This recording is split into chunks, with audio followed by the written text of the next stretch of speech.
ब्राह्मणांचं मोठेपण समजून घेण्यापेक्षा ब्राह्मणांना शिव्या देण्यामध्ये आपल्याला फार मोठा पराक्रम वाटतो.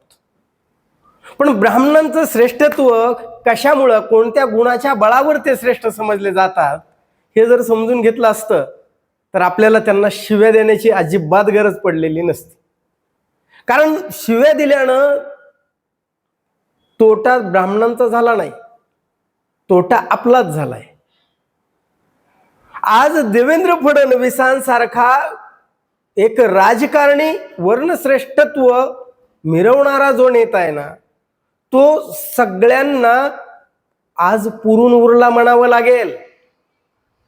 त्याचं कारण म्हणजे ते वर्णश्रेष्ठ, शूद्र हे शूद्रच असतात आणि शूद्रांना क्षुद्र गोष्टीमध्ये गुंतवणं फार मोठं सोपं असतं. क्षुद्र गोष्टीसाठी हे शूद्र संघर्षाचा म्हणजे अगदी टोकाची भूमिका घ्यायलाही तयार असतात. कारण त्यांना हेच कळत नाही मुळामध्ये क्षुद्र गोष्टीसाठी आपण का भांडायचं. आणि ह्याच गोष्टी या देवेंद्र फडणवीसांना चांगल्या कळालेल्या आहेत.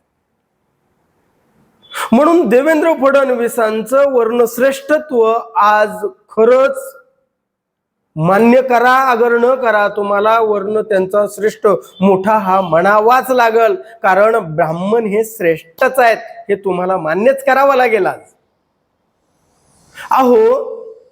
आज देशामध्ये, राज्यामध्ये पेट्रोलचे भाव वाढले, कोण डिझेल पेटलंय, पेट्रोलचे भाव पेटलेत, पण या विरोधात कुणाचा आवाज, बोलतं कुणी या विषयावर? एक आवाज सुद्धा येत नाही. किंवा एखादा कान्याकोपऱ्यामध्ये दैनिकाच्या वर्तमानपत्राच्या कोपऱ्यात सुद्धा बातमी होत नाहीये. शेतकऱ्यांच्या कांद्याला 200 रुपये क्विंटल भाव मिळतोय. कुणी बोलतंय का हो त्यावर? कुठे बातमी आहे, येते कुठं विषय कानावरती? अजिबात येत नाहीये.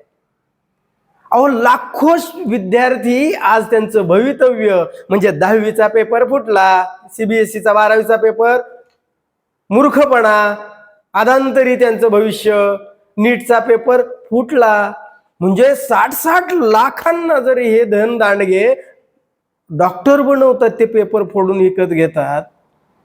म्हणजे विद्यार्थ्यांचं भविष्य आमच्या पूर्णपणे अधांतरी आहे, टांगलं गेलंय. आणि तरी आम्हाला कुठं आवाज येताना दिसत नाही, कुठं आक्रोश होताना दिसत नाही. दारूच्या नावाखाली ते विष पिऊन माणसं मेली आहेत. पोलिसांना माहित नसतं का कुठं दारू तयार होते? प्रशासनाला माहित नाही? प्रशासनालाही माहिती आहे. पण आता देवेंद्र फडणवीस म्हणतात की आम्ही ते खोदून काढू. तुम्ही आरोपी खोदून काढाल, सगळं कराल, पण ती 15-16 माणसं मेली ही व्यवस्था आहे. म्हणजे तुमचं शिक्षण संपलं, तुमचं आरोग्य संपलं, तुमचा विकास संपला, तुम्हाला प्यायला पाणी नाही, तुम्हाला बेरोजगार आहेत तुम्ही, तुमचा शेतकरी आत्महत्या करतोय, शेतीच्या मालाला भाव नाही. पण या प्रश्नांवर बोलणारा मायकाला महाराष्ट्रात आज शोधून सापडत नाही. आणि हे कौशल्य आहे ना, हे वर्ण श्रेष्ठत्वातूनच आलेलं आहे, समजून घ्या. शूद्रांना क्षुद्र गोष्टीमध्ये गुंतवणं सोपं, हे मी जे म्हणतोय त्याचं कारण आहे. मराठ्यांवर आरक्षण न देऊन ऐतिहासिक झालेला अन्याय दूर करण्यासाठी आज मराठा संघर्ष करतोय. तो करायला हवा, हरकत नाही. पण मराठा मराठ्यांसाठी संघर्ष करतोय. ओबीसी रस्त्यावर येऊन स्वतःची ताकद दाखवतोय. मराठ्यांच्या पदरात जास्त काही पडतंय का काय म्हणून तो दांडे घेऊन रस्त्यावर उतरण्याची भाषा करतोय. तो त्याचा समूह कसा बलवान आहे त्याच्यासाठी संघर्ष करतोय. आणि एससी वर्ग आता आमचं ऐक्य तुटतंय की काय?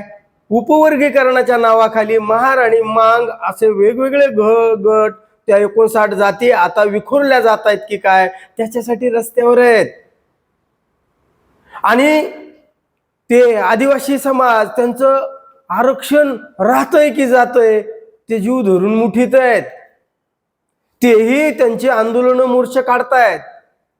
आणि मुसलमान बिचारा आपला की अरे बाबा हो, देशप्रेमी कुणी नाही म्हणाला तर हरकत नाही, पण देशद्रोहाचा शिक्का अचानकपणे जर कुणी मारला तर काय, म्हणून तेही आपले भयानं पछाडलेले आहेत. म्हणजे या महाराष्ट्रातला एकही वर्ग, एकही जाती समूह आज स्वतःला सुरक्षित समजत नाहीये. आणि याची जे काही निर्विवाद यश कोणाचं आहे तर या देवेंद्र फडणवीसांचं आहे. अहो आठवून पहा ना, काँग्रेसच्या काळामध्ये गॅसचे भाव वाढल्यानंतर डोक्यावर सिलेंडर घेऊन बसणाऱ्या त्या ओरडणाऱ्या स्मृती इराणी बऱ्याच जणांना आठवत, सुषमा स्वराज, आठवून बघा ना. पण आज महाराष्ट्रामध्ये कुठंही या लोकांसाठी आवाज उठत नाहीये. जर शिक्षणासाठी या देवेंद्र फडणवीसांनी काम केलं असतं तर मुसलमानाचं लेकरू शिकलं असतं, दलिताचं लेकरू शिकलं असतं, मराठ्याचं लेकरू शिकलं असतं, ओबीसीचं लेकरू शिकलं असतं.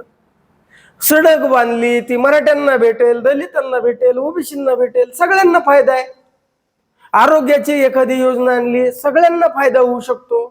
शेतीचं जर चांगल्या पद्धतीने जलसिंचन वाढवलं, जर जायकवाडीचं पाणी शिंदपाण्यात सोडलं तर अशा पद्धतीचा नदीजोड प्रकल्प करून शेतकऱ्यांचं कल्याण करता येऊ शकतं. शेतकऱ्यांच्या पिकाला, मालाला भाव मिळावा. हे कोण ते भिकारचोट आणलेत मध्ये, ते गोरक्षकाच्या नावाखाली ते माळकरी शेतकऱ्याचे सुद्धा बैलजोड्या घेऊन जायला लागलेत. धर्म वाचवायच्या नावाखाली ते आता शेतकऱ्यांना सुद्धा पिडायला लागलेत. म्हणजे एकंदरीतरित्या जे प्रश्नांवर समाजामध्ये आक्रोश व्हावा, जे प्रश्न महत्वाचे वाटावेत, त्याच प्रश्नांना कुठंतरी अडगळीला टाकणं, याला तर चाणक्य म्हणतात. आणि खरंच देवेंद्र फडणवीस म्हणजे खरंच तुम्हाला सांगतो या भूतलावरचा नव्हे, या महाराष्ट्रातला देव आहे. कदाचित हा केंद्रामध्ये जाऊन पंतप्रधान जरी झाला हा देव तरी आश्चर्य वाटायला नको. कारण जितकं कौशल्य, कारण यांना भूतलावरचे देव का म्हणतात याचं कौशल्य काय असतं ते यात नाही.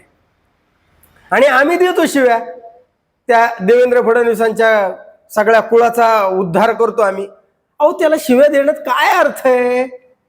त्यांचं कौशल्य, त्यांची रणनीती, त्यांचं काय होत, त्यांनी कशा पद्धतीनं प्रत्येक गटाला, प्रत्येक म्हणजे ज्या व्यक्तीला, ज्या समूहाला जे काम पाहिजे ना त्या कामात अडकून ठेवलंय की नाही, ही देवेंद्र फडणवीसांची शैली आहे. खरोखर देवाभाऊ का म्हणतात आता हे तर पटलं, पण देवाभाऊ हे पण म्हणाले होते माझ्या तोडीचा कोणीतरी माझ्या समोर आणून बसवा, मी त्याच्याबरोबर चर्चा करेन. देवाभाऊ खरंच सांगतो, तुमच्या तोडीचा महाराष्ट्रात सुद्धा भेटणार नाही आणि भेटू शकत नाही. कदाचित उद्याच्या दिल्लीच्या तख्तावरचे देव म्हणजे देवाभाऊ तुम्हीच असू शकता. ही जी काही जातीसाठी, वर्गासाठी, म्हणजे अगदी समूहाच्या कल्याणासाठी म्हणून जी भांडणं लावण्याची शैली आहे, भांडणं खेळणाऱ्याला कळतच नाही. कारण तेवढी बुद्धिमत्ता, तितका वारसा ज्ञानाचा तुमच्याकडे जसा आहे तसा या लोकांकडे नाही आहे. आणि शूद्रांवर राज्य कसं करावं, त्यांना गुलाम कसं बनावं, त्यांना एक फेकलेल्या तुकड्यासाठी कसं भांडण त्यांच्यामध्ये लावावं, हे कसब, हे कौशल्य देवाभाऊ सोडून कुणामध्ये, इतरांमध्ये असणं शक्यच नाही. म्हणून आता उगं देवाभाऊंना आणि ब्राह्मणांना शिव्या घालण्यापेक्षा त्यांचं वर्णश्रेष्ठत्व, त्यांचं ब्राह्मणत्व स्वीकारा, मान्य करा. ते कुठेतरी त्यांनी अन्याय केला या म्हणण्यापेक्षा तुमची म्हणजे तुमचा जन्मच हा गुलामीसाठी आहे, सेवेसाठी आहे. आणि सत्ता त्यांनीच करावी, सत्ता राबवावी त्यांनीच, आणि तुम्हाला तुमची जागाही त्यांनीच दाखवावी, यासाठीच ना. म्हणून तुम्ही आता त्यांना शिव्या देण्याच्या भानगडीत न पडता वर्णश्रेष्ठ ब्राह्मणत्व मान्य करा ब्राह्मण श्रेष्ठच असतात, ही गोष्ट अगदी मनावर बिंबवा. हा पटलं, हा विषय आवडला तर लाईक आणि शेअर करा.